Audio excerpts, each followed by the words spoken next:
now recognize Mr. Nelson for 5 minutes to present his testimony. Good afternoon, Chairman Williams, Ranking Member Bowman, and members of the committee. My name is Spencer Nelson. I'm the Managing Director of Research at ClearPath Action. We advocate for clean energy innovation, modernized permitting, and American leadership. Thank you for the opportunity to testify today. I'll cover 3 key themes. First, how innovation leads to lower costs and lower emissions. Second, the need for more research and development for grid resilience, hydrogen, and pipelines. And third, opportunities for industrial decarbonization and carbon dioxide removal.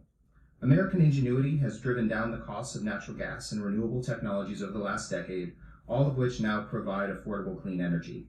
None of these would have been as cost-effective today without U.S. investments over the last 50 years. The shale gas boom in America is a perfect example of successful public-private partnerships. In the 1980s, Texas entrepreneur George Mitchell figured out how to break up shale rocks to release the natural gas stuck inside. This process, called hydraulic fracturing, initially got off the ground with support from DOE, which cost-shared research and development and demonstrations in the 1970s and 90s, as well as tax credits into the early 2000s. Now we have a $100 billion annual shale gas market in America, which is not a bad return on DOE's initial investment. The U.S. is uniquely positioned to lead global action on emissions reductions, creating jobs in new industries, and reasserting America's global leadership over our rivals. One of the best policy examples is the Energy Act of 2020. The Energy Act, which came through this committee, refocused DOE's R&D programs to scale up clean technologies like advanced nuclear, long-duration storage, carbon capture, and geothermal.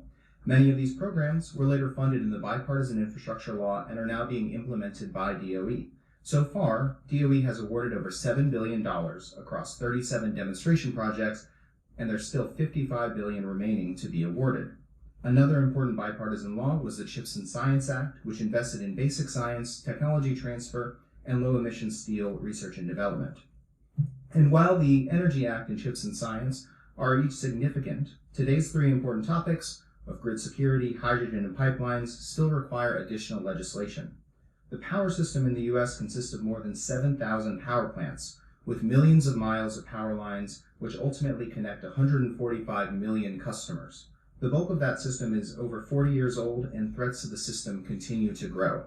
The grid security discussion draft before us today addresses the need to secure our nation's energy systems from cyber and physical attacks, as well as extreme weather events through a comprehensive research and development program. Another crucial technology area is clean hydrogen. When developed responsibly, hydrogen produced from renewables, nuclear, or fossil energy with carbon capture can play a key role in reducing emissions while strengthening our energy security. Earlier this month, the 9 Mile Point nuclear plant in upstate New York, in Representative Tenney's district, started producing clean hydrogen on site. In Louisiana, Air Products announced a $4.5 billion clean hydrogen project that will sequester over 5 million tons of CO2 per year. The Clean Hydrogen discussion draft would fully authorize research and development programs for the first time in 15 years. With additional research and careful project development, hydrogen does have the potential to be an affordable, abundant, and clean energy source. Finally, there's a discussion draft on next-generation pipelines. Pipelines are an essential part of the U.S. economy, transporting over $45 billion of U.S. GDP in 2021. Transporting products by pipeline has over 40% fewer emissions than by rail and has a better safety record. If enacted, this discussion draft would improve public-private partnerships and increase R&D and demonstrations of next-generation pipelines.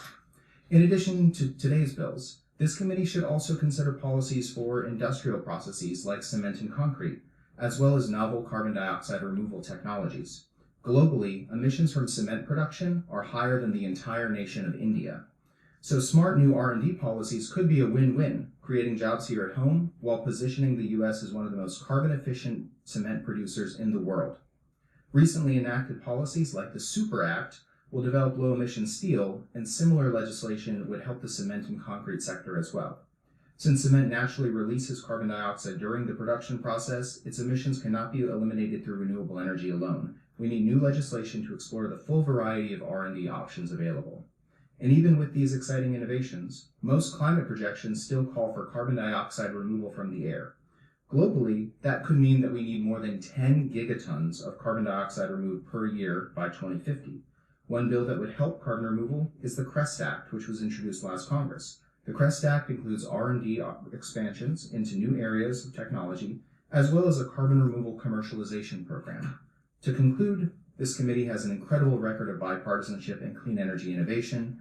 ClearPath Action appreciates this committee's accomplishments, and we look forward to supporting your efforts in the months ahead. Thank you for this opportunity, and I look forward to the discussion.